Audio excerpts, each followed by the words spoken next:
Hi guys, here is how you can record a WhatsApp call on an iPhone. For that, swipe down from the top right corner and then tap on this plus icon and tap on Add a control and search for local capture. This is the one, tap on it. Now using the local capture, you can easily record the calls. Let me quickly demonstrate. Let me open WhatsApp.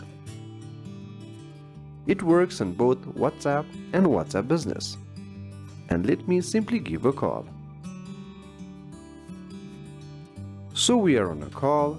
Now to record the audio, simply swipe down from the right corner and then tap on this icon. We cannot use this when I am screen recording, but this definitely works great. I will share the screenshot instead. I'll stop this, turn on the audio only here, and this will start recording. To end, simply tap on End Recording. All your audio records will be saved on the Downloads folder. Simply go to your Downloads folder and you will find the audio here. Hope this video was useful. Thank you very much.